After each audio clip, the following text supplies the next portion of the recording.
Economy fame Nagarjuna sir ఆధ్వర్యంలో TSPSC group 2లో state first rank తో పాటు 450కి పైగా ఉద్యోగాలు సాధించిన నాగార్జున స్టడీ సర్కిల్. అందరికీ నమస్కారం.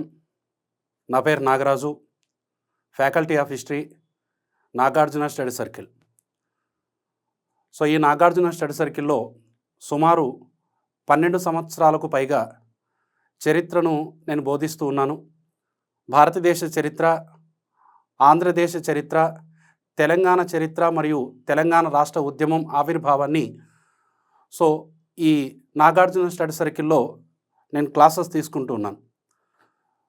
ఇటీవల జరిగినటువంటి ఏపీపీఎస్సీ గ్రూప్ 2 ప్రిలిమినరీ ఎగ్జామినేషన్లో విద్యార్థులందరూ కూడా ఈ క్వశ్చన్ పేపర్ను చూసి బాగా ఆందోళన చెందినప్పటికీ విద్యార్థులకు పరిపూర్ణ న్యాయం చేసింది. విద్యార్థులందరూ కూడా సుమారుగా 25 క్వశ్చన్లకు పైగా ఆన్సర్ చేసింది ఇండియన్ హిస్టరీ క్వశ్చన్ పేపర్ లేదా ఇండియన్ హిస్టరీ పార్ట్.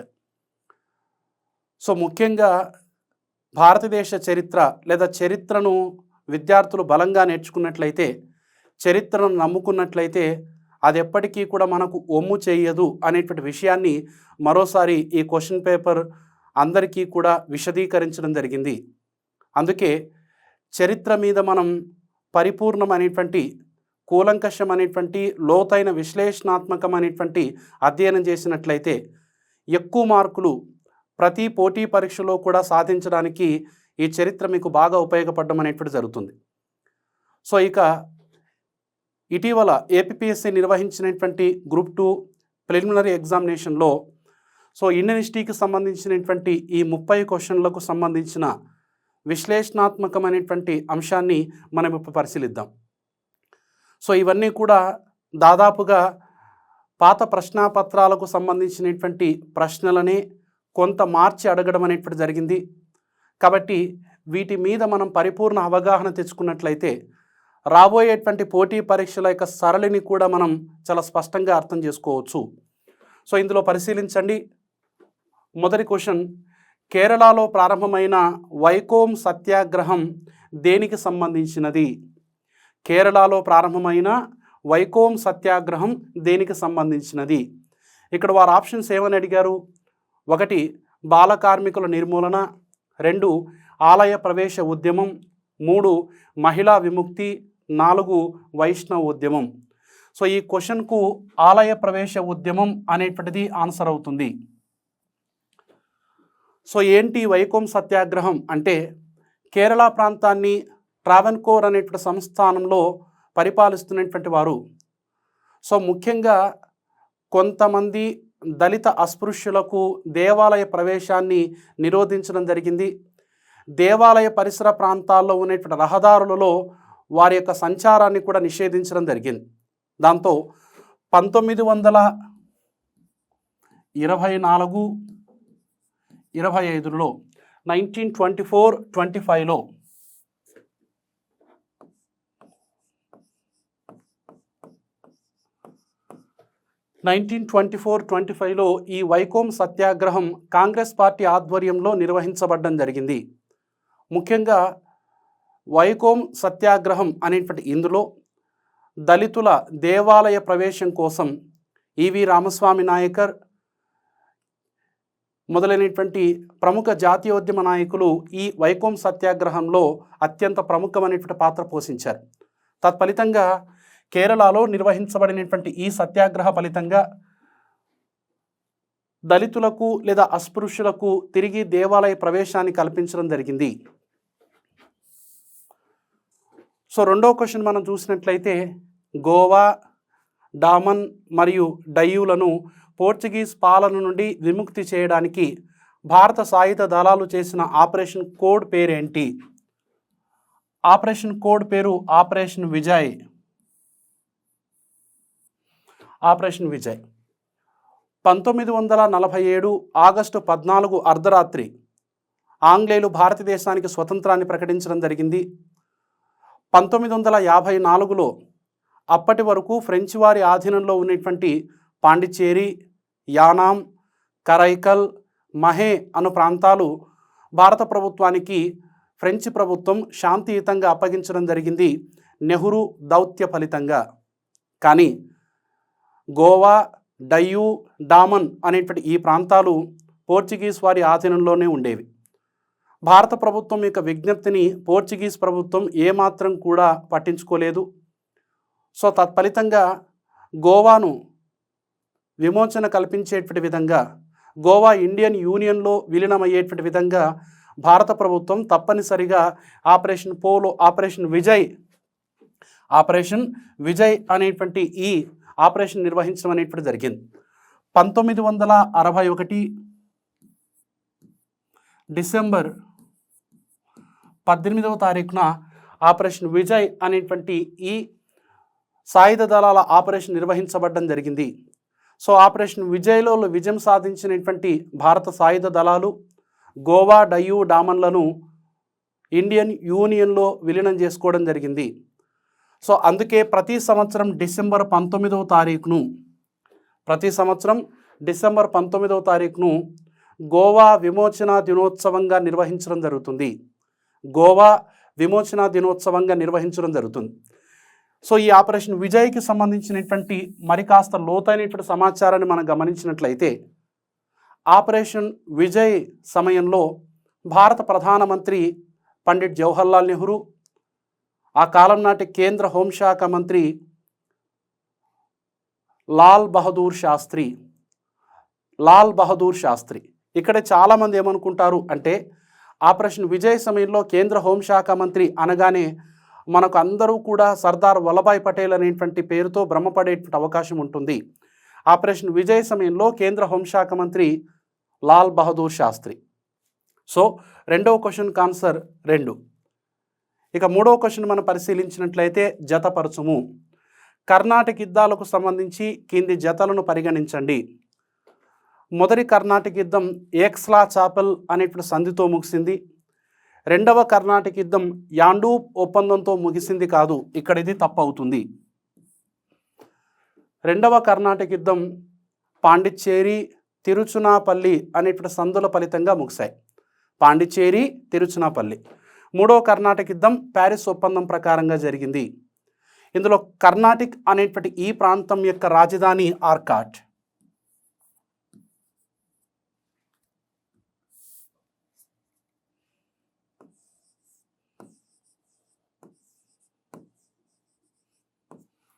కర్ణాటక అనేటువంటి ఈ ప్రాంతం యొక్క రాజధాని ఆర్కాట్. ఈ కర్ణాటక యుద్ధాలు మొత్తంగా 3 నిర్వహించబడడం జరిగింది. మొదటి కర్ణాటక యుద్ధం, మూడవ కర్ణాటక యుద్ధం అంతర్జాతీయంగా జరిగినటువంటి పరిణామాల ఫలితంగా నిర్వహించబడ్డాయి. మొదటి కర్ణాటక యుద్ధం, మూడవ కర్ణాటక యుద్ధం అంతర్జాతీయంగా జరిగినటువంటి పరిణామాల ఫలితంగా నిర్వహించబడడం జరిగింది.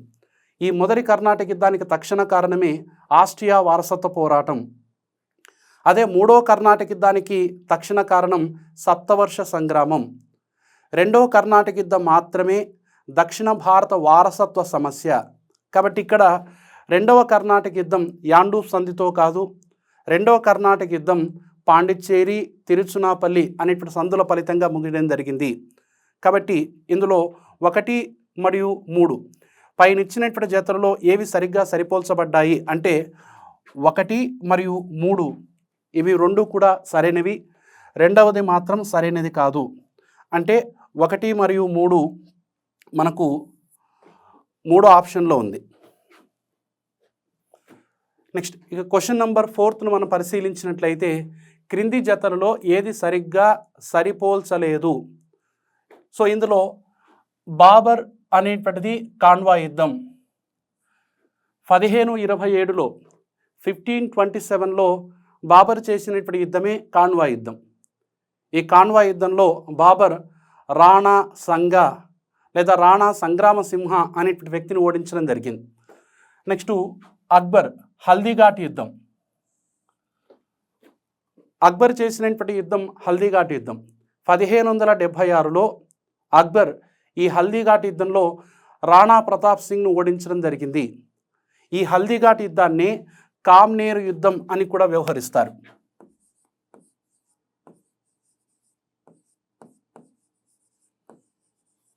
హల్దీఘాట్ యుద్ధాన్ని కామ్నేర్ యుద్ధం అని కూడా పిలవడం జరుగుతుంది.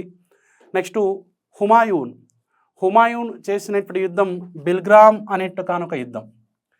హుమాయూన్కు షేర్ ఖాన్కు మధ్య జరిగినటువంటి యుద్ధమే బిల్గ్రామ్ యుద్ధం. హుమాయూన్కు షేర్ ఖాన్కు మధ్య జరిగినటువంటి యుద్ధమే బిల్గ్రామ్ యుద్ధం. సో నాలుగవది జహంగీర్, సో చౌసా యుద్ధం.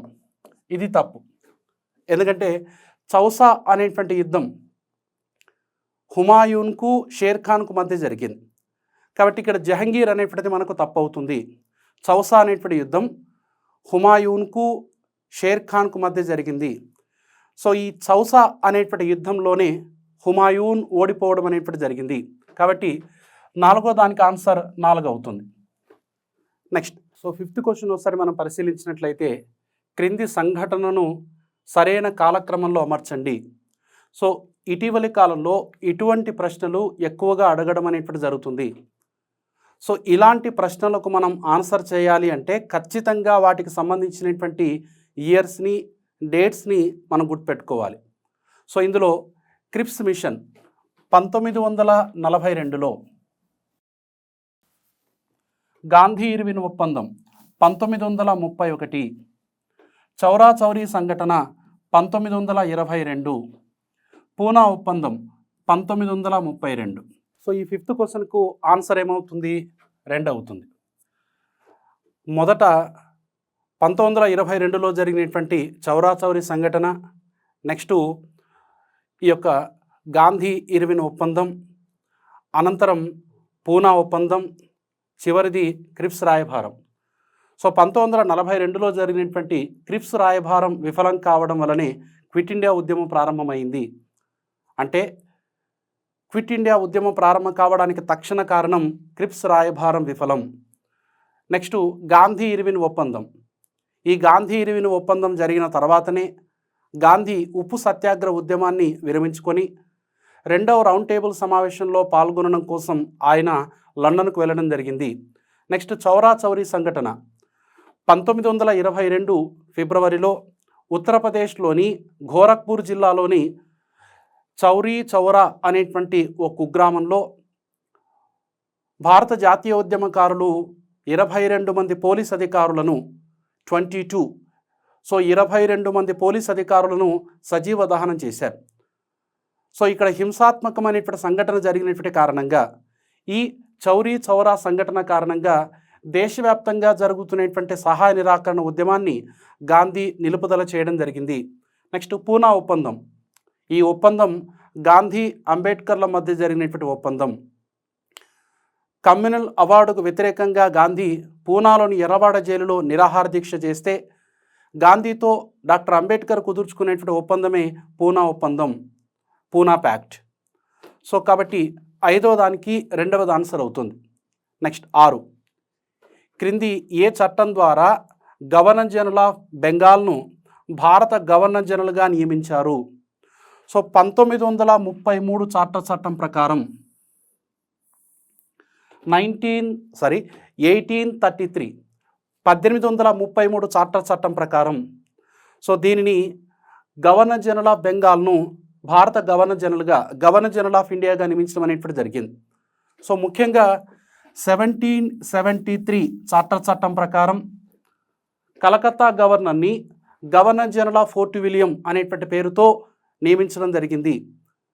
సో యుద్ధాలు చేసుకోవడానికి, సంధులు చేసుకోవడానికి గవర్నర్ జనరల్ ఆఫ్ ఫోర్ట్ విలియంకు పరిపూర్ణ అధికారాలు ఇచ్చారు.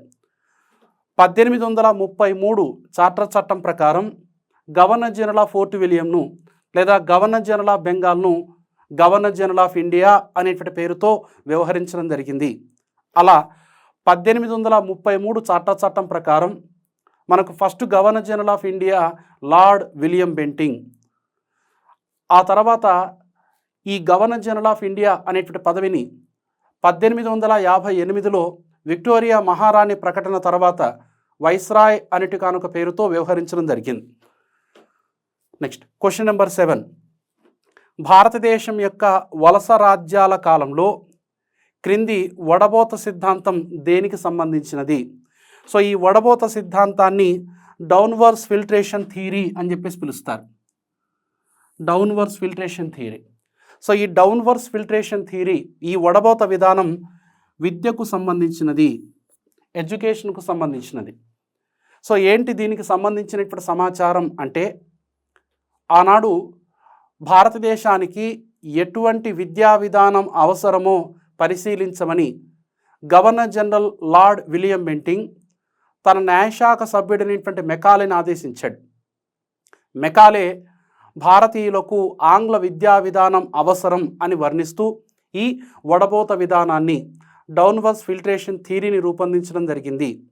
ఎలా అంటే, మన దగ్గర ఉన్నటువంటి డబ్బులతో, మనకు ఉన్నటువంటి బడ్జెట్తో మనం కొంతమందికి ఇంగ్లీష్ నేర్పించినట్లయితే ఆ తర్వాత భారతీయులు వాళ్ళల్లో వాళ్ళే ఇంగ్లీష్ నేర్చుకుంటూ ఉంటారు. సో మనం సుమారుగా ఉదాహరణకు 10,000 మందికి మనం ఇంగ్లీష్ నేర్పించినట్లయితే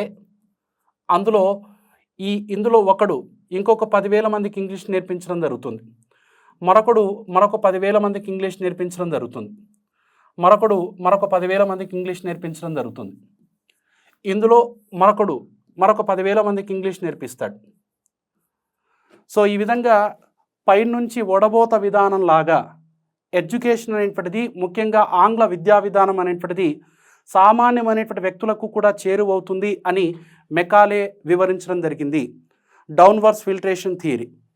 సో ఈ డౌన్వర్స్ ఫిల్ట్రేషన్ థియరీ వల్ల భారతీయులకు సరైనటువంటి ఆంగ్ల విద్యా విధానం రావడం లేదు అని ఆ తర్వాత వుడ్స్ కమిటీ తన నివేదికలో పొందుపరచడం జరిగింది. వడబోత విధానాన్ని రద్దుపరిచి వీలైనంత వరకు భారతీయులందరికీ ఆంగ్ల విద్యా విధానాన్ని అందించమని చార్లెస్ వుడ్స్ కమిటీ తన నివేదికలో పొందుపరచడం జరిగింది. డల్హౌసీ పరిపాలనా కాలంలో 1854లో నియమించబడినటువంటి ఈ వుడ్స్ కమిషన్ నివేదికను ద మాగ్నా కార్టా ఆఫ్ ఇండియన్ ఎడ్యుకేషన్ అని చెప్పేసి పిలుస్తారు. ద మాగ్నా కార్టా ఆఫ్ ఇండియన్ ఎడ్యుకేషన్ అని వుడ్స్ కమిటీ నివేదికను వివరించడం జరుగుతుంది. ఇక్కడ వడబోత విధానం వచ్చేసి విద్యకు సంబంధించినటువంటి అంశం. నెక్స్ట్ 8వ క్వశ్చన్ మనం పరిశీలించినట్లయితే, భారతదేశంలోని ప్రాచీన కళా సాంప్రదాయాలను పునరుద్ధరించడానికి ఇండియన్ సొసైటీ ఆఫ్ ఓరియంటల్ ఆర్ట్స్ను ఎవరు స్థాపించారు? So Indian Society of Oriental ఆర్ట్స్ని స్థాపించింది అమరీంద్రనాథ్ ఠాగూర్. కలకత్తాలో ఈ అమరీంద్రనాథ్ ఠాగూర్, గగనేంద్రనాథ్ ఠాగూర్ అనేటువంటి ఇద్దరు సోదరులు ఈ ఇండియన్ సొసైటీ ఆఫ్ ఓరియంటల్ ఆర్ట్స్ని స్థాపించడం అనేటువంటి జరిగింది. సో దీనివల్ల భారతదేశ ప్రాచీన చిత్రకళా సాంప్రదాయాలను వారు ప్రపంచానికి చాటి చెప్పేటువంటి గట్టి ప్రయత్నం చేశారు. ఆ ప్రయత్నంలో వారు సఫలీకృతం కావడం కూడా జరిగింది. సో క్వశ్చన్ నెంబర్ 9, ఇది ఇటీవల కాలంలో ఎక్కువగా అడుగుతున్నటువంటి ప్రశ్న. గతంలో పాత ప్రశ్నాపత్రాలలో ఈ క్వశ్చన్ను మనం గమనించడం జరిగింది. సో రిపీటెడ్గా మరోసారి ఈ క్వశ్చన్ అడగడం అనేటువంటి జరిగింది. సో ఈ క్వశ్చన్ గురించి మేము క్లాస్ రూమ్లో చాలా స్పష్టంగా తరచుగా వీటిని గురించి అడుగుతున్నారు, దాని మీద ఒక్కసారి పరిపూర్ణంగా పరిశీలించండి అని మా ఆన్లైన్ క్లాసెస్లో కానీ మా విద్యార్థులకు కానీ చాలా స్పష్టంగా చెప్తూ ఉంటాం. జలియన్ వాలాబాగ్ మరణకాండను నిరసిస్తూ క్రింది వారిలో ఎవరు వైస్రాయ్ యొక్క ఎగ్జిక్యూటివ్ కౌన్సిల్కు రాజీనామా చేశారు అంటే శంకరన్ నాయర్. 1919 ఏప్రిల్ 13వ తారీఖున పంజాబ్లో అమృత్సర్కు సమీపంలో జలియన్ వాలాబాగ్ అనేటువంటి పూల తోటలో ఒక తీవ్రమైనటువంటి హత్యాకాండ జరిగింది. భారత జాతీయోద్యమంలో జరిగినటువంటి ఒక నెత్తుటి మరకగా మనం జలియన్ వాలాబాగ్ హత్యాకాండను గుర్తిస్తాం. శాంతియుతంగా ఆ జలియన్ వాలాబాగ్ అనేటువంటి పూల తోటలో సమావేశమైనటువంటి ప్రజల మీద ఆనాటి పంజాబ్ లెఫ్టినెంట్ గవర్నర్ మైఖేల్ ఓ డయ్యర్ ఆదేశానుసారం సైనికాధికారి జనరల్ డయ్యర్ విచక్షణారహితంగా 10 నిమిషాల సేపు కాల్పులు జరపడం జరిగింది. సో ఆ కాల్పులకు నిరసనగా, జలియన్ వాలాబాగ్ హత్యాకాండకు నిరసనగా వైస్రాయ్ ఎగ్జిక్యూటివ్ కౌన్సిల్లో సభ్యుడిగా ఉన్నటువంటి శంకరన్ నాయర్ అనేటువంటి వ్యక్తి తన పదవికి రాజీనామా చేయడం జరిగింది. జలియన్ వాలాబాగ్ హత్యాకాండ మీద ఆంగ్ల ప్రభుత్వం ఒక విచారణ సంఘాన్ని కూడా నియమించడం జరిగింది. జలియన్ వాలాబాగ్ హత్యాకాండ మీద ఆంగ్ల ప్రభుత్వం నియమించినటువంటి విచారణ సంఘమే హంటర్ కమిషన్. సో కాబట్టి జలియన్ వాలాబాగ్ అనేటువంటిది ఆధునిక భారతదేశ చరిత్రను మలుపు తిప్పడానికి, భారత జాతీయ ఉద్యమ చరిత్రను విపరీతంగా ప్రభావితం చేయడానికి ఇదో ముఖ్యమైనటువంటి సంఘటనగా మనం గుర్తించడం అనేటువంటి జరుగుతుంది. క్వశ్చన్ నెంబర్ 10, ఈ క్రింది జతలలో ఏది సరిగ్గా సరిపోల్చలేదు? నెక్స్ట్, ఆలీఘర్ ఉద్యమం అనేటువంటిది సర్ సయ్యద్ అహ్మద్ ఖాన్, ఇది సరైందే. ఫరైజీ ఉద్యమం హాజీ షరియతుల్లా, ఇది సరైనదే. నెక్స్ట్, తయ్యానీ ఉద్యమం రషీద్ అహ్మద్ గంగోహీ అనేటువంటిది ఇక్కడ ఆప్షన్గా ఇవ్వడం జరిగింది, ఇది సరైనది కాదు. నెక్స్ట్, అహ్మదీయ ఉద్యమం మీర్జా గులాం అహ్మద్, సో ఇది సరైనదే. కాబట్టి 10వ క్వశ్చన్కి ఆన్సర్ 3 అవుతుంది. నెక్స్ట్ 11, 1850 లేక్స్ లోకి చట్టానికి సంబంధించి క్రింది వాటిలో సరైన ప్రకటన ఏది? 1, ఇది 14 ఏళ్లలోపు బాల్య వివాహాలు నిషేధించడం జరిగింది. 2, ఇది బ్రిటిష్ ప్రభుత్వం భారతదేశమంతటా సతీ సహగమనాన్ని విస్తరించింది.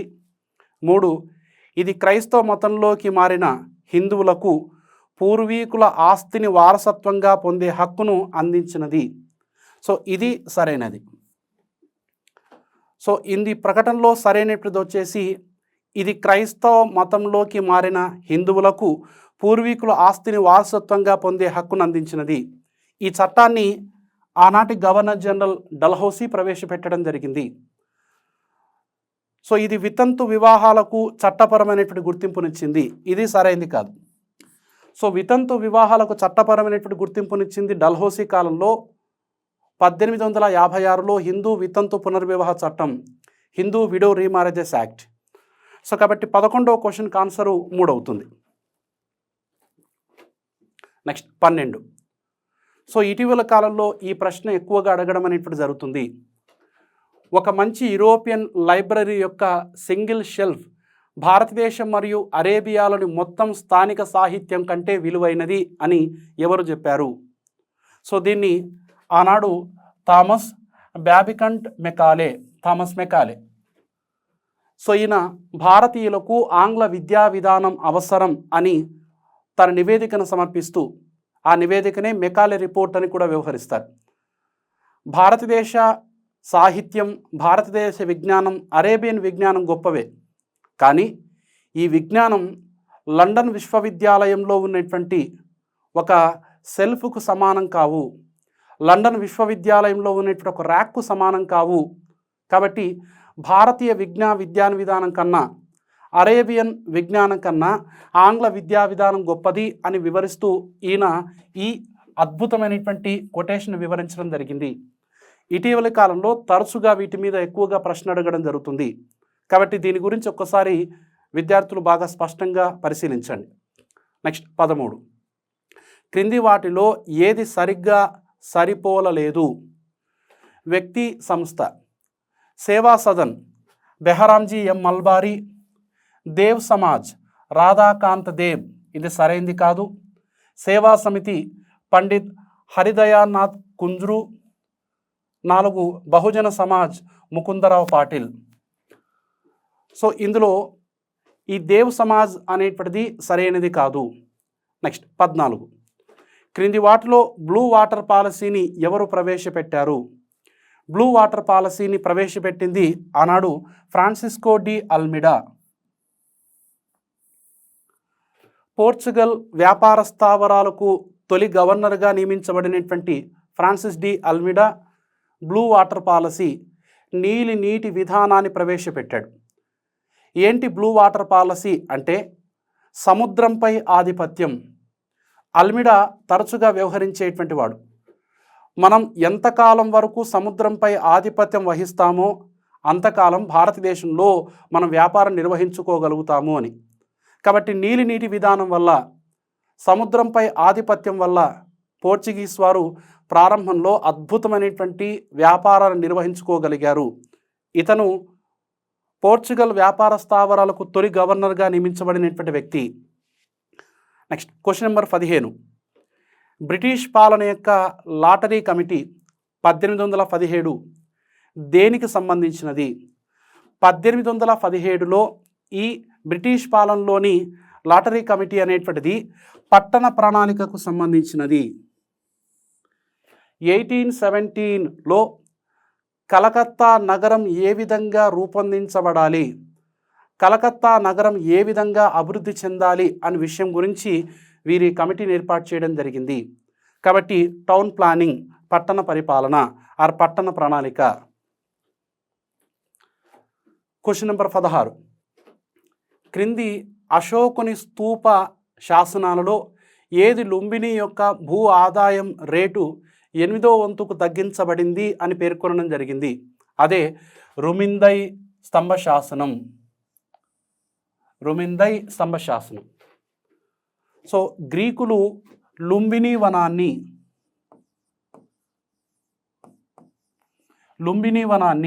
రుమిందై అనేటి కానొక పేరుతో వ్యవహరించారు. రుమిందై అనేటువంటి పేరుతో వ్యవహరించారు. అంటే గ్రీకు గ్రంథాలలో గౌతమ బుద్ధుని జన్మస్థలమైనటువంటి లుంబిని వనాన్ని రుమిందై అనేటి కానొక పేరుతో వ్యవహరించారు. అశోకుడు తాను బౌద్ధ మతాన్ని స్వీకరించిన తర్వాత ధర్మయాత్రలు చేపట్టాడు. ఆ ధర్మయాత్రలో భాగంగా ఆయన ఈ లుంబిని వనాన్ని సందర్శించడం జరిగింది. అక్కడ ఒక స్తంభ శాసనాన్ని వేయించాడు. దీన్ని రుమిందై స్తంభ శాసనం అని వ్యవహరిస్తారు. ఈ స్తంభ శాసనం యొక్క ప్రత్యేకత ఏంటి అంటే, గౌతమ బుద్ధుడు జన్మించినటువంటి పరమ పవిత్ర ప్రదేశంలో జన్మించిన మీరు, నివసిస్తున్న మీరు పన్నులు చెల్లించడానికి ఇబ్బంది పడొద్దు. మీ మీద ముఖ్యంగా 8వ వంతు భూమి శిస్తును తగ్గిస్తున్నాను అని ఆయన ఈ రుమిందై శాసనంలో ప్రస్తావించడం జరిగింది. కాబట్టి 16వ క్వశ్చన్కి ఆన్సర్ 2 అవుతుంది. నెక్స్ట్ 17. క్రింది ప్రకటనను పరిగణించండి. ఏ. హుమాయూన్ ప్రముఖ చిత్రకారులైన మీర్ సయ్యద్ ఆలీ మరియు అబ్బాస్ సముద్లను ఇరాన్ నుండి ఢిల్లీకి తీసుకొని వచ్చాడు. బి. జహంగీర్ పాలన మొఘల్ పెయింటింగ్ యొక్క స్వర్ణయుగంగా పరిగణించబడుతుంది. సి. జహంగీర్ పాలనలో డానిష్ వ్యాపారులు మొఘల్ ఆస్థానంలో యూరోపియన్ పెయింటింగ్ను ప్రవేశపెట్టారు. ఇందులో సి మాత్రమే సరైనది కాదు. ఎందుకు? హుమాయూన్ షేర్ఖాన్తో జరిగినటువంటి యుద్ధాలలో ఓడిపోయి ఆ తర్వాత అమర్కోట్ అనేటువంటి ప్రాంతంలో ఆశ్రయాన్ని పొంది అమర్కోట్ నుండి కూడా ఆయన భారతదేశాన్ని వదిలేసి ఇరాన్కు వలస వెళ్ళిపోవడం జరుగుతుంది. ఇరాన్ అంటే ప్రజెంట్ ఉన్నటువంటి ఆనాడు పర్షియా నెట్టు కనుక పేరుతో వ్యవహరించబడుతున్న ప్రదేశం. సో పర్షియా నుంచి తిరిగి భారతదేశానికి వస్తున్నప్పుడు హుమాయూన్ ఆనాడు ఇరాన్లో ప్రముఖమైనటువంటి చిత్రకారులుగా ఉన్నటువంటి వారిని మీర్ సయ్యద్ ఆలీ మరియు అబ్బాస్ సముద్లను భారతదేశానికి తీసుకురావడం జరిగింది. ఇరాన్ను చూస్తున్నప్పుడు ఢిల్లీకి తీసుకొని వచ్చాడు. జహంగీర్ పాలన మొఘల్ పెయింటింగ్ యొక్క స్వర్ణయుగంగా పరిగణించబడుతుంది. జహంగీర్ గొప్ప చిత్రకారుడు. మొఘల్ చిత్రకళ అత్యున్నతమైనటువంటి దశకు చేరుకోవడం జరిగింది జహంగీర్ పరిపాలనా కాలంలోనే. అందుకే జహంగీర్ను మొఘల్ చిత్రకళా పితామహుడు అని వ్యవహరిస్తారు. మొఘల్ చిత్రకళా పితామహుడు. ఆ మొఘల్ చిత్రకళని మీనియేచర్ చిత్రకళ,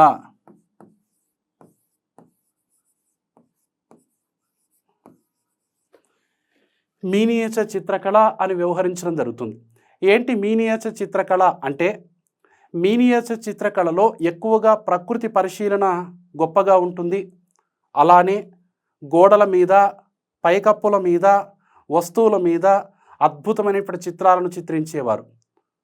అలానే ఈ మీనియేచర్ చిత్రకళలో పెద్ద చిత్రాలను చిన్నవిగా, చిన్న చిత్రాలను పెద్దవిగా తయారు చేసేటువంటి వారు.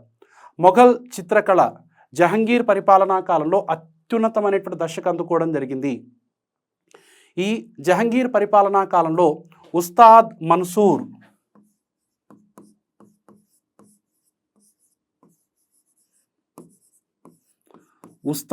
మన్సూర్ గొప్ప చిత్రకారుడు. జహంగీర్ ఉస్తాద్ మన్సూర్ అనేటువంటి ఇతనికి షరీన్ కలాం అనేటువంటి బిరుదునిచ్చాడు. Shirin Qalam means sweet pen అని అర్థం వస్తుంది. సో ఈ ఉస్తాద్ మన్సూర్ని ఆధునిక చిత్రకారులు రాఫెల్ ఆఫ్ ది ఈస్ట్ అని వ్యవహరిస్తారు. ఆధునిక చిత్రకారులు ఉస్తాద్ మన్సూర్ని రాఫెల్ ఆఫ్ ది ఈస్ట్, రాఫెల్తో పోల్చడం అనేటువంటి జరుగుతుంది. ఎవరి రాఫెల్ అంటే ఈయన లియోనార్డో డావిన్సీ అంత గొప్ప చిత్రకారుడుగా గుర్తింపు పొందినటువంటి వాడు ఈ రాఫెల్. అంత గొప్ప చిత్రకారుడిగా పేరుగాంచినటువంటి వ్యక్తి ఉస్తాద్ మన్సూర్. ఆయన జహంగీర్ పరిపాలనా కాలంలో ఉన్నాడు. ఇక మనం సీన్ ఒక్కసారి పరిశీలించినట్లయితే జహంగీర్ పాలనలో డానిష్ వ్యాపారులు మొఘల్ ఆస్థానంలో యూరోపియన్ పెయింటింగ్ను ప్రవేశపెట్టారు. సో డానిష్ అంటే డెన్మార్క్. వీరు ఎక్కువగా క్రైస్తవ మత ప్రచారంపై దృష్టి కేంద్రీకరించడం జరిగింది. కాబట్టి భారతదేశంలో పెద్దగా ప్రభావితం కాని యూరోపియన్లు డెన్మార్క్ దేశస్థులు. కాబట్టి ఇందులో సరైనవి కానివి అంటే కేవలం ఒక సి మాత్రమే, అంటే ఆన్సర్ 4 అవుతుంది. నెక్స్ట్ క్వశ్చన్ నెంబర్ 18 ఒకసారి పరిశీలించినట్లయితే ఏ మౌర్య అధికారి తూనికలు మరియు కొరతలకు బాధ్యత వహించాడు?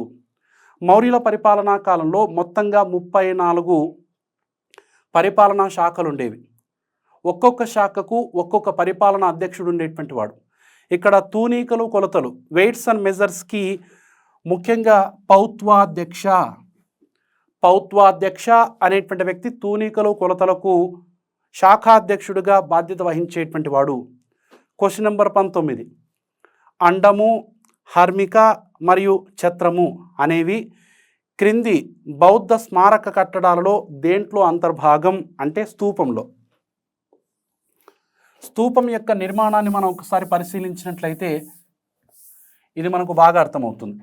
స్తూపం అనేటువంటిది అండాకారంలో నిర్మించబడినటువంటి కట్టడం. స్తూపం అండాకారంలో నిర్మించబడినటువంటి కట్టడం. దీన్ని అండం అని వ్యవహరిస్తారు. వాటి మీద ఈ విధంగా మనకు 5 ఆయక స్తంభాలు ఉంటాయి. సో దీన్ని హర్మిక అని వ్యవహరిస్తారు.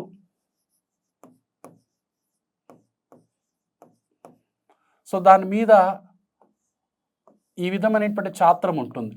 ఛాత్రం అంటే గొడుగు, ఛత్రి. సో అండం, హర్మిక, ఛత్రం ఇవి మనకు స్తూపంలో కనిపించేటువంటి అంశాలు. స్తూపాన్ని అండాకారంలోనే నిర్మించడానికి గల ప్రధానమైనటువంటి కారణం మనకు నీటి బుడగ కూడా ఇదే ఆకారంలో కనిపించడం జరుగుతుంది. అంటే మానవుని జీవితం నీటి బుడగ లాంటిది అనేటువంటి అంశాన్ని ప్రజలందరికీ వివరించడం కోసం అండం ఈ విధంగా నిర్మించబడడం జరుగుతుంది. సో కాబట్టి అండం, హర్మిక మరియు ఛత్రం అనేటువంటివి స్తూపంలో ఉన్నటువంటి ఒక స్మారక కట్టడాలు. నెక్స్ట్ క్వశ్చన్ నెంబర్ 20 శివాజీ యొక్క అష్టప్రధానంలో సర్ నౌబత్ అనేటువంటి క్రింది ఏ పేరుతో అనుబంధించబడింది అంటే సైన్యాధ్యక్షుడిని సర్ నౌబత్ అని వ్యవహరిస్తారు. శివాజీ నిరక్షరాస్యుడైనప్పటికీ కూడా అద్భుతమైనటువంటి ప్రజారంజకమైనటువంటి పరిపాలన నిర్వహించాడు. ఇందులో సర్వసైన్యాధిపతిని సర్ నౌబత్ అని చెప్పేసి పిలిచేటువంటి వారు.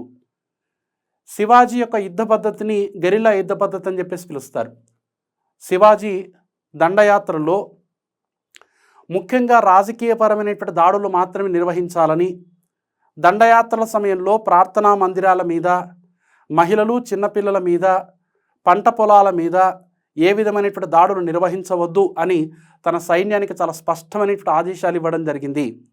అంటే దండయాత్రలు కేవలం రాజకీయ పరంగానే ఉండాలి అనేటువంటిది శివాజీ యొక్క ఆలోచన. సర్ నౌబత్ అనేటువంటిది సర్వసైన్యాధిపతి. నెక్స్ట్ క్వశ్చన్ నెంబర్ 21 1857 సిపాయిల తిరుగుబాటు. ఆ తిరుగుబాటు ఆయా ప్రాంతాల్లో నాయకత్వం వహించినటువంటి వ్యక్తుల గురించి ఈ ప్రశ్న అడగడం అనేటువంటి జరిగింది. 1857 సిపాయిల తిరుగుబాటులో కున్వర్ సింగ్ అనేటువంటి ఇతను బీహార్లోని అర్రా అనేటువంటి ప్రాంతంలో నాయకత్వం వహించాడు. బేగం హజరత్ మహల్ ఉత్తరప్రదేశ్లో ఉన్నటువంటి లక్నో అనేటువంటి ప్రాంతంలో నాయకత్వం వహించడం జరిగింది. నానా సాహెబ్ ఉత్తరప్రదేశ్లో ఉన్నటువంటి కాన్పూర్ అనేటువంటి ప్రాంతంలో సిపాయిల తిరుగుబాటుకు నాయకత్వం వహించాడు. జనరల్ భక్త్ ఖాన్. ఢిల్లీలో సిపాయిల తిరుగుబాటు నిర్వహించడం జరిగింది. ఆనాటి మొఘల్ చక్రవర్తి రెండో బహదూర్ షా జాఫర్ సర్వసైన్యాధిపతిగా. సో కాబట్టి కున్వర్ సింగ్ అనేటువంటి ఇతను బీహార్లో ఉన్నటువంటి అర్రా A3. సో A3 అనేటువంటిది మనకు మూడో దాంట్లో ఆప్షన్గా ఉంది. Next question number 22. AITUC all India Trade Union Congress. AITUC అనేటువంటిది 1920లో బొంబాయిలో స్థాపించబడింది. దాని మొదటి సమావేశానికి ఎవరు అధ్యక్షత వహించారు? AITUCకి తొలి అధ్యక్షుడు Lala Lajpat Rai. All India Trade Union Congress భారతదేశంలో స్థాపించబడినటువంటి తొలి అఖిల భారత కార్మిక సంస్థ. తొలి అఖిల భారత కార్మిక సంస్థ. AITUC వ్యవస్థాపకుడు NM జోషి. NM జోషి.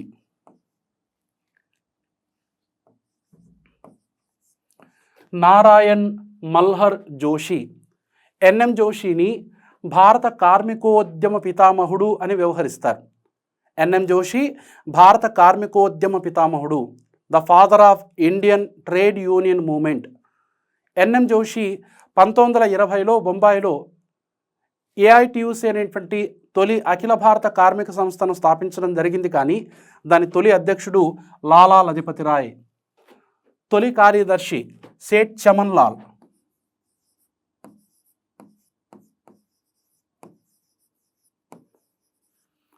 AITUCకి తొలి కార్యదర్శిగా పనిచేసినటువంటి వ్యక్తి సేఠ్ చమన్ లాల్. Question number 23. ఏ చట్టం మత ప్రాతిపదికన ఎన్నికల వ్యవస్థను ప్రవేశపెట్టింది? సో 1919 అనేటువంటి రౌలా చట్టం ఇక్కడ అడగడం జరిగింది. అలానే 1935 భారత ప్రభుత్వ చట్టాన్ని గురించి ప్రస్తావించడం జరిగింది. నెక్స్ట్ మాంటేంగ్ చేమ్స్ఫర్డ్ సంస్కరణ గురించి కూడా ఇక్కడ ప్రస్తావించడం జరిగింది. నెక్స్ట్ మింటో మార్లే సంస్కరణ గురించి కూడా ప్రస్తావించడం జరిగింది. సో మనకు మత ప్రకారంగా ఎన్నికల వ్యవస్థను ప్రవేశపెట్టింది వచ్చేసి 1909లో జారీ చేసినటువంటి మింటో మార్లే సంస్కరణల చట్టం. మింటో మార్లే సంస్కరణల చట్టం. అందుకే మనకి గవర్నర్ జనరల్ మింటోను the father of communal electorates, మత నియోజకవర్గాల పితామహుడు అని వ్యవహరించడం జరుగుతుంది. మత నియోజకవర్గాల పితామహుడు అని వ్యవహరించడం జరుగుతుంది. 1909లో జారీ చేసినటువంటి మింటో మార్లే సంస్కరణల చట్టం ప్రకారం మహమ్మదీయులకు, ముస్లింలకు ప్రత్యేక మత నియోజకవర్గాలను మంజూరు చేయడం జరిగింది. అందుకే మింటోను ప్రత్యేక మత నియోజకవర్గాల పితామహుడు అని వ్యవహరించడం జరుగుతుంది.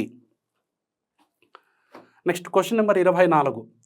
ఇందులో గవర్నర్ జనరల్ మరియు సంధులను అడగడం అనేటువంటి జరిగింది. వారన్ హేస్టింగ్స్ సాల్వే అనేటికానొక సంధితో సంబంధం అనేటువంటి వాడు. వెల్లస్లీ బసైన్స్ అనేటువంటి సంధితో సంబంధం అనేటువంటి వాడు. లార్డ్ మొదటి మింటో అమృత్సర్ సంధితో సంబంధం అనేటువంటి వ్యక్తి. లార్డ్ మొదటి హార్డింజ్ లాహోర్ సంతో సంబంధం అనేటువంటి వ్యక్తి. సో వారన్ హేస్టింగ్స్ పరిపాలనా కాలంలో మనకి మొదటి ఆంగ్లో ఈ యొక్క మరాఠా యుద్ధం అనేటువంటి జరుగుతుంది. 1775 నుంచి 1782 వరకు మొదటి ఆంగ్లో మరాఠా యుద్ధం జరిగింది. ఆ యుద్ధం సాల్బే బేసిన్ అనేటువంటి సంధుల ప్రకారంగా ముగిసింది.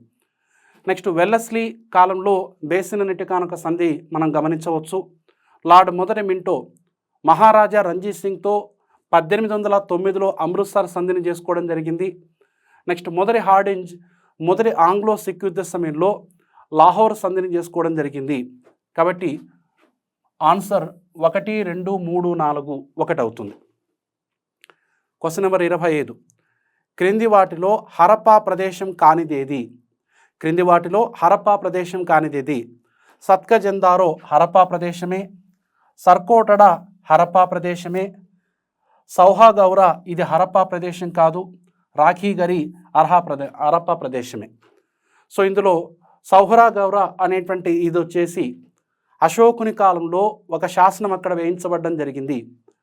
కరువు కాటకాల సమయంలో తీసుకోవాల్సినటువంటి జాగ్రత్తలను గురించి ఈ సౌహాగౌరా శాసనంలో ప్రస్తావించడం జరిగింది. సో ఈ మూడు కూడా అంటే సత్కజందారో, సర్కోటడ, రాఖీగర్ అనేటువంటి హరప్పా ప్రదేశాలు. సౌహరా గౌరా అనేటువంటిది హరప్పా ప్రదేశం కాదు. Next question number 26. క్రింది వాటిలో ఏ శాసనం వేద దేవతలైన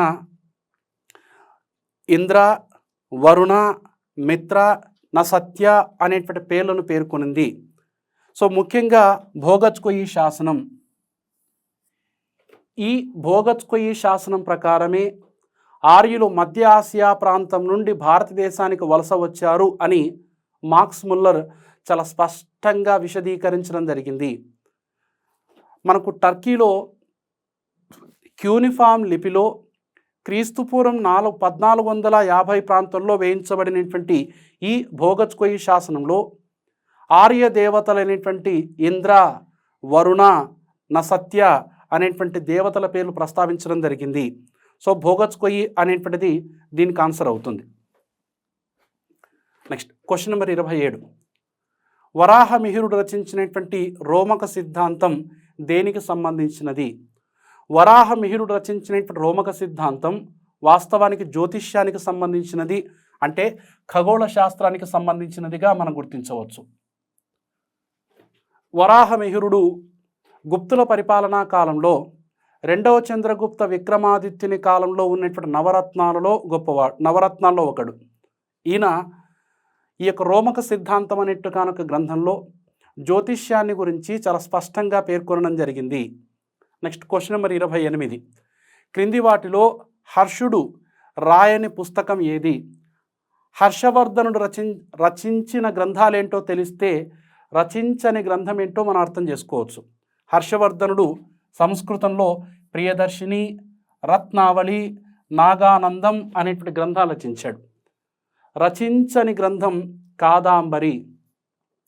కాదాంబరి అనేటువంటి ఈ గ్రంథాన్ని హర్షవర్ధన్ యొక్క ఆస్థాన కవి బాణుడు రచించాడు. హర్షవర్ధన్ యొక్క ఆస్థాన కవి బాణుడు రచించాడు. కాబట్టి హర్షుడు రచించని గ్రంథం Kadambari. Next question number 29. Permanent సెటిల్మెంట్కు సంబంధించి క్రింది స్టేట్మెంట్లో ఏది సరికానిది? అంటే శాశ్వత శిస్తు నిర్ణయ విధానం, దీన్ని జమీందారీ విధానం అని కూడా వ్యవహరిస్తారు. సో కాస్త నిశితంగా పరిశీలించినప్పుడు మాత్రమే ఇలాంటి క్వశ్చన్కి మనం ఆన్సర్ చేయగలము. 1. దీనిని లార్డ్ కార్న్వాలిస్ 1795లో బెంగాల్, బీహార్ మరియు ఒరిస్సాలలో ప్రవేశపెట్టాడు. 1795లో కాదు, 1793లో. 1793లో దీన్ని బెంగాల్, బీహార్, ఒరిస్సాలలో ప్రవేశపెట్టడం జరిగింది. కాబట్టి ఇది సరైనది కాదు. 2. ఇది జమీందారులను భూమికి యాజమానులుగా ప్రకటించి మరియు వారసత్వ హక్కులు ఇవ్వబడింది. 3. ఇది సర్ జాన్ షోర్ ద్వారా ప్రణాళిక చేయబడింది. 4. భూస్వాములు చెల్లించాల్సిన మొత్తం నిర్ణయించబడింది. కాబట్టి ఈ 3 కూడా సరైనవే. ఇందులో సరికానిది వచ్చేసి 1795లో కాదు, 1793లో ఆనాటి గవర్నర్ జనరల్ లార్డ్ కార్న్వాలిస్ వేలం పద్ధతిని సంస్కరించి జమీందారులకు కంపెనీకి మధ్యన వాటాలు నిర్ణయించడం జరిగింది. ఈ పద్ధతిని రూపొందించినటువంటి వాడు ఆనాటి బోర్డ్ ఆఫ్ రెవెన్యూలో సభ్యుడిగా ఉన్నటువంటి sir John Shore. Next question number 30. ముఖ్యంగా ఈ జతపరచుము అనే అంశాలను ఎక్కువగా అడగడం జరిగింది. కాబట్టి సో సబ్జెక్ట్ మీద పరిపూర్ణ అవగాహన ఉన్నప్పుడు మాత్రమే ఇలాంటి క్వశ్చన్స్కి మనం ఆన్సర్ చేయడం జరుగుతుంది. మహమ్మద్ బిన్ తుగ్లక్. మహమ్మద్ బిన్ తుగ్లక్ అనేటువంటి ఈ వ్యక్తిని గురించి జాబితాలో సంస్కరణలు మనం గమనించినట్లయితే టోకెన్ కరెన్సీ. అలావుద్దీన్ ఖిల్జీ గుర్రాల మీద ముద్రలు వేసేటువంటి పద్ధతి. ఇల్తుత్మిష్ టంకా అనేటువంటి వెండి నాణ్యాన్ని ప్రవేశపెట్టాడు. ఫిరోజ్ షా తుగ్లక్ నీటిపారుదల అభివృద్ధి. మహమ్మద్ బిన్ తుగ్లక్ ఇతను రాగి నాణ్యాలను ముద్రించడం జరిగింది. బంగారం, వెండి లభ్యత తక్కువైనటువంటి కారణంగా రాగి నాణ్యాలను ముద్రించి వాటి మీద బంగారం వాల్యూ వేశాడు. అందుకే మహమ్మద్ బిన్ తుగ్లక్ టోకెన్ కరెన్సీకి సంబంధం ఉన్నటువంటి వ్యక్తి. అలావుద్దీన్ ఖిల్జీ గుర్రాల మార్పిడిని నిరోధించడం కోసం గుర్రాల మీద ముద్రలు వేసేటువంటి వాడు. సో గుర్రాలకు సంబంధించినటువంటిది. నెక్స్ట్ ఇల్తుత్మిష్, ఈయన టంకా అనేటువంటి వెండి నాణ్యాన్ని, జితాల్ అనేటువంటి రాగి నాణ్యాన్ని ప్రవేశపెట్టాడు. నెక్స్ట్ ఫిరోజ్ షా తుగ్లక్, ఇతను గంగా నదికి వ్యవసాయ కాలువలను, యమునా నదికి వ్యవసాయ కాలువలను నిర్మించి ఎక్కువగా నీటిపారుదల సౌకర్యాన్ని అభివృద్ధి పరచడం అనేటువంటి జరిగింది. కాబట్టి A2 అనేటువంటి మనకు రెండో దాంట్లో ఆన్సర్ అవుతుంది. ముఖ్యంగా మనం ఈ ప్రశ్నాపత్రంలోని ఇండియన్ హిస్టరీకి సంబంధించినటువంటి ఈ 30 ప్రశ్నలను కాస్త నిశితంగా పరిశీలించినట్లయితే మా విద్యార్థులు సుమారుగా 29కి ఆన్సర్ చేయడం అనేటువంటి జరిగింది.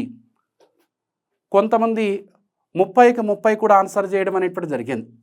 కాబట్టి మేము ఏ స్టాండర్డ్లో నాగార్జున స్టడీ సర్కిల్లో క్లాస్ రూమ్ టీచింగ్ కానీ, ఆన్లైన్ టీచింగ్ కానీ ఎంత విశ్లేషణాత్మకంగా పూర్తి సమాచారంతో, ఖచ్చితమైన సమాచారంతో పాత ప్రశ్నాపత్రాలను విద్యార్థులకు వివరిస్తూ రాబోయేటువంటి ప్రశ్నాపత్రం యొక్క సరళిని విద్యార్థి బాగా అవగాహన చేసుకునేటువంటి విధంగా వివరిస్తూ మేము ఈ క్లాసెస్ని బోధించడం అనేటువంటి జరుగుతుంది. పోటీ పరీక్ష ఏదైనా కూడా ఖచ్చితంగా నాగార్జున స్టడీ సర్కిల్లో ఆఫ్లైన్ క్లాసెస్లో కోచింగ్ తీసుకునేటువంటి విద్యార్థులు కానీ, ఆన్లైన్ క్లాసెస్ను వినేటువంటి విద్యార్థులు కానీ